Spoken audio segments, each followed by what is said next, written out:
하나님의 나라는 은혜로 들어가는 것입니다. 예수 그리스도로 말미암아 들어가게 되는데 어떤 자격과 조건이 있어서 들어가는 것이 아니라 예수 그리스도를 믿는 자에게 하나님께서 은혜를 베풀어 주시는 것이죠. 예수를 믿는다는 그 자체도 은혜이고, 하나님 나라에 우리가 어떤 것을 가지고 어떤 공로를 이루었기 때문에 들어가는 것이 아니라 하나님께서 조건 없는 사랑을 베풀어 주셔서 우리를 그의 나라 안에서 그의 시민으로, 그의 아들로 살아가게 하셨는데요. 그 아들로 살아가는 그 은혜를 우린 누리는 삶이 무엇인지 사무엘하 9장이 우리에게 교훈하고 있다고 볼 수 있습니다.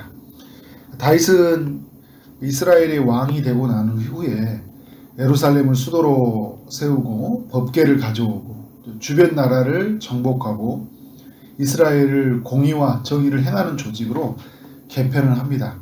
그리고 나서 다윗이 한 일은 사울의 집에 남아있는 사람에게 은혜를 베푸는 일인데요. 1절을 보면 다윗이 이르되 사울의 집에 아직도 남은 사람이 있느냐? 내가 요나단으로 말미암아 그 사람에게 은총을 베풀리라.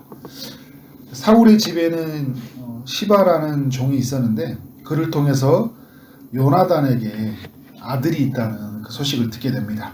근데 그는 다리가 불구가 되어 있어요. 마지막 절에도 보면 두 발을 다 절었다고 합니다. 얼마나 많이 힘들었겠어요. 누군가에 의지하면서 살아야 했던 삶 같아요. 사무엘하 4장에 보면 그 이야기가 나오는데 5살이 되었을 때 그를 돌보는 유모가 떨어뜨리는 바람에 장애를 입고 말았어요. 사울과 요나단이 죽었다는 소식은 이제 사울과의 몰락이잖아요. 블레셋에 의해서 죽을지 모르고 또 다윗의 편에 있었던 사람, 새로운 왕을 옹립하고자 하는 사람들에 의해서 죽을지 모른다는 그런 두려움 때문에 그 유모가 이 무비벳을 안고 도망을 가다가 떨어뜨려 버린 거예요. 그러다가 사고가 났어요. 할아버지도 죽고 아버지도 죽고 삼촌 3명도 죽었어요. 네 번째 이제 그 삼촌이 이제 왕으로 세워지긴 했지만 그는 도망자의 삶을 살아야 된 거죠. 살아야 됐던 거예요. 고아가 되고 말았어요. 숨어서 사는 존재, 그런데 몸에 장애까지 입고 사는 굉장히 큰 고통이 이 무비보셋에서 있었을 것이라고 우리가 추측해 볼 수 있는 거예요. 이런 무비보셋이 다윗의 부름을 받게 됩니다. 다윗이 이제 6절의 말씀을 보면 무비보셋이여 이렇게 라고 물어요. 그러자 무비보셋이 뭐라고 대답합니까? 보소서 당신의 종이니이다. 굉장히 다윗에게는 굉장히 큰 사랑과 그 은혜가 흘러가는 말이라면 무비보셋은 굉장히 두려움에서 나오는 그런 대답이죠. 왜냐하면 지금 앞에 있는 다윗은 어떤 사람이에요? 자신의 할아버지가 그토록 죽이고자 했던 사람이잖아요. 그 다윗 앞에 부름을 받았기 때문에 이제 내 인생은 끝나는 것이 아닌가, 여러 가지 생각이 교차했을 것 같아요. 왜 나를 불렀지? 이제 나보다 죽이려고 하는 건 아닐까? 그러니까 이 다윗이 뭐라고 하냐면 7절에 무서워하지 말라고 그래요. 내가 반드시 내 아버지 요나단으로 말미암아 내게 은총을 베풀리라. 내가 너를 불렀던 것은 내 아버지 때문이야. 내 아버지와 나는 언약을 맺은 사람이다. 그 아버지와 언약을 맺었던 내용이 뭐예요? 이 요나단의 집을 보존해 주라는 그런 언약이었거든요.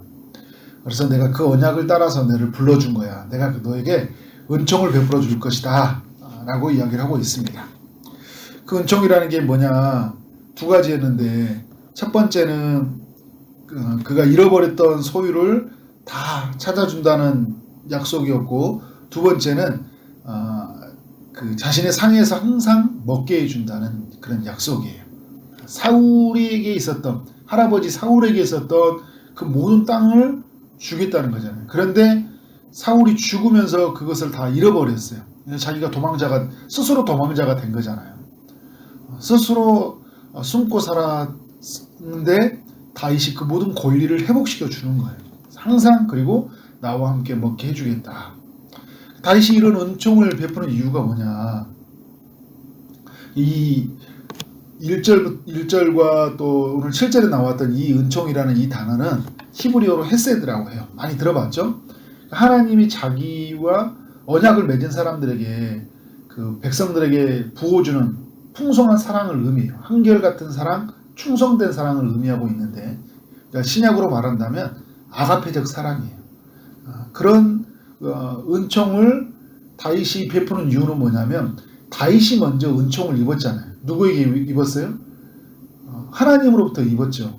자기 자신이 목동이었던 그가 이스라엘의 주권자 왕이 된 것들이 은혜였고, 그 목동이었던 그에게 사자와 곰을 이기도록 힘을 주신 것이 은혜이고, 또 골리앗을 쓰러뜨린 것도 은혜이고, 사울이 그토록 죽이려고 했는데 보호해 준 것도 은혜예요. 모든 것이 은혜이잖아요. 그리고 그가 또 은혜를 입었던 게 뭐냐면 사람에게, 이 무비보셋의 아버지 이 요나단에게 은혜를 입었어요.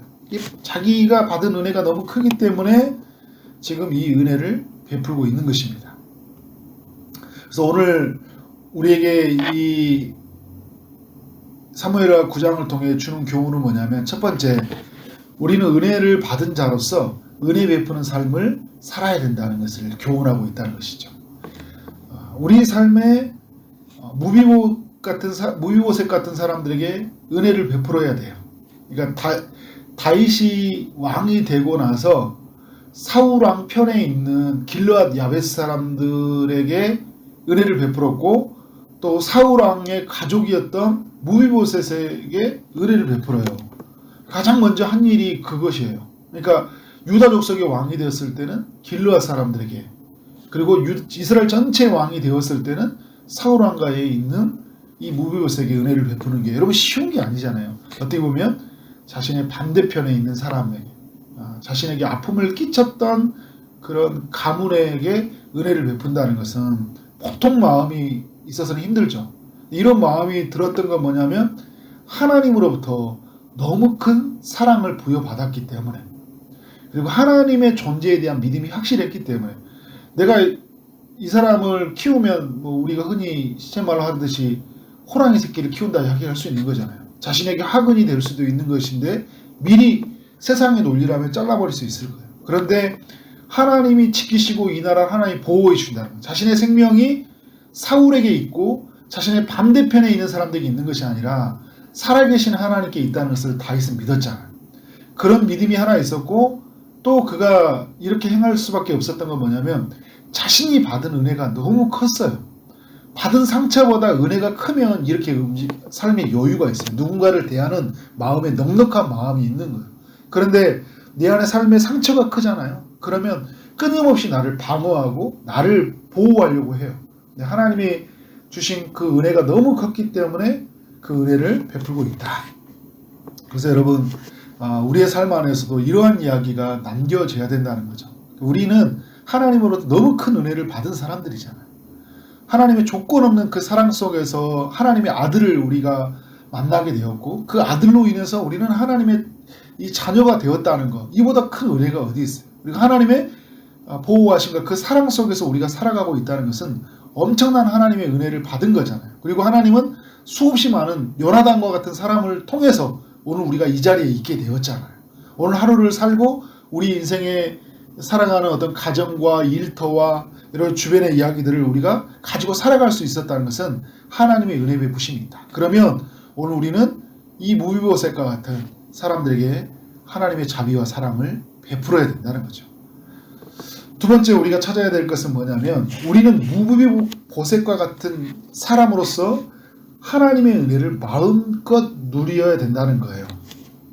여러분, 이 무비보셋은요, 다윗이 부를 때 나아갔어요. 그리고 다윗 앞에 엎드려졌고 다윗이 베푸는 잔치에 참여하게 되었어요. 우리도 마찬가지죠. 우리는 하나님의 은혜로 하나님 나라의 잔치에 초대되어졌고 그의 자녀가 되었고 하나님이 베푼 식탁에 앉게 되었어요. 그래서 최고의 그 하나님의 주신 그 만찬 안에서 영원히 줄이지 않고 목마르지 않는 양식과 음료를 먹는 존재가 되었잖아요. 예수 안에서. 그의 모든 신령한 복을 누리는 존재가 되었다는 거예요. 오늘 여러분 말씀을 보면 이 7절부터 11절까지 보면 함께 먹게 되느니라는 말씀이 계속 반복이 되어지고 있거든요. 그러니까 무비보셋은 다윗으로 인해서 모든 그 소유를 되찾게 되었고, 그리고 함께 다윗의 식탁에서 먹게 되었어요. 근데 11절의 말씀을 보니까 왕자 중 하나처럼 왕 앞에서 먹게 되었다. 이 말이 무슨 말일까? 이제 왕자의 신분처럼 되어졌다는 거잖아요. 그러니까 모든 소유가 회복이 되어졌고 신분이 회복이 되어진 거예요. 여러분, 이러한 일이 오늘 우리에게 일어났다는 거예요. 우리는 사단으로 인해서 다 뺏겼던 이 권리가 하나님의 자녀였던 우리의 삶이 마귀의 자녀가 되어버렸잖아요. 하나님 안에서 받았던 것들이 사단 안에서의 모든 것이 다 기속이 되어지면서 우리는 사단이 주는 종이 되었고 사단이 주는 것으로 살아야 했는데, 우리는 예수 그리스도로 말미암아 모든 권리가 다 회복이 되어졌어요. 우리는 하나님의 아들이 되어서 하나님의 존재 앞에서 함께 먹는 존재가 되었다는 거예요. 오늘도 하나님은 우리에게 식탁을 베풀면서 우리에게 양식을 베풀고 있는 거예요. 오늘도 이 새벽에 우리가 이 양식을 먹고 있는 거 아니지 않습니까? 이게 얼마나 큰 은혜예요. 그럼 우리는 어떻게 해야 돼요? 이 은혜를 마음껏 누려야 된다는 거예요. 없는 사람처럼, 못 누리는 사람처럼, 다 잃어버리는 사람처럼, 이전에 이 무비보셋이 숨어서 도망자의 삶을 살았던 것처럼 언제 죽을지 모르서 전전긍긍에 살았던 삶이 아니라 하나님께서 베푸신 이 은혜의 잔치에서 내가 그 왕의 식탁에서 먹게 되었다는 이 기쁨을 누리면서 오늘 우리는 살아야 된다는 거예요. 무비보셋은 가장 강한 자의 보호를 받고 식탁에서 음식을 먹고 있잖아요. 우리도 마찬가지잖아요.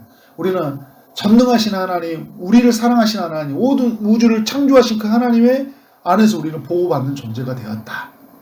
그래서 우리는 과거로 살지 말고 잃어버린 것으로 잊었던 그 상처로 살지 말고 사람들이 무서워서 숨어서 살지 말고 이제 당당하게 하나님 앞에 나와서 내가 있는 그 모든 것을 누리면서 나는 하나님의 자녀야, 하나님의 보호를 받는 사람이야, 나는 하나님 안에서 목마르지 않고 줄이지 않고 먹는 그 양식을 먹는 사람이야 하면서 세상 앞에서 떳떳하고 당당하게 그렇게 예수 믿는 사람으로 살아가는 여러분 되어지기를 주님의 이름으로 축원합니다. 아멘. 기도하도록 하겠습니다. 하나님 아버지, 사무엘하 9장을 통해서 우리로 하여금 교훈해 주셔서 감사합니다. 하나님, 무비보셋이 받았던 은혜를 우리 모두가 받은 줄 믿습니다. 하나님 아들로 말미암아 우리가 하나님의 자녀가 되는 기쁨을 누리게 되었음을 믿습니다. 하나님께서 오늘도 그 잔치에 초대되어서 영원히 목마르지 않고 줄이지 않은 그 양식과 음료를 우리에게 부어주신 줄 믿습니다.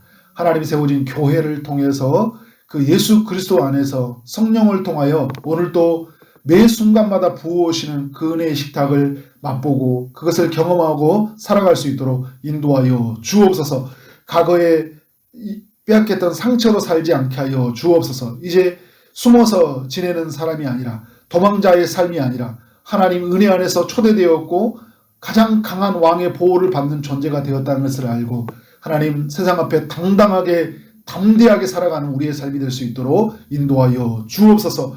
하나님 우리 안에서 계신 그 살아계신 하나님을 날마다 드러내며 찬송하며 많은 사람들에게 이 주님을 알리는 삶을 살아갈 수 있도록 우리를 주관하여 주옵소서. 오늘도 주의 응답을 기다리는 이들에게 찾아가셔서 은혜를 베풀어 주옵소서. 헤세드의 은혜를 베풀어 주옵소서. 한결같은 사랑으로 우리 가운데 찾아오셔서 하나님이 일하여 주시니 감사합니다. 육체의 아픔 중에 있는 성도님에게 찾아가셔서 치료의 강선을 비춰 주옵소서. 고쳐 주옵소서. 취업을 준비하고 결혼을 준비하고 임신을 준비하고 출산을 준비하는 모든 이들에게 은혜를 베풀어 주옵소서. 오늘 하루 만나는 모든 사람들에게 주의 사랑이 흘러가길 원합니다. 오늘 우리에게 주어진 일 최선을 다해 일하게 하심으로 말미암아 하나님께 영광이요 우리 모두에게는 큰 기쁨이 되는 하루 되게 하여 주옵소서. 예수님 이름으로 기도드렸사옵나이다. 아멘.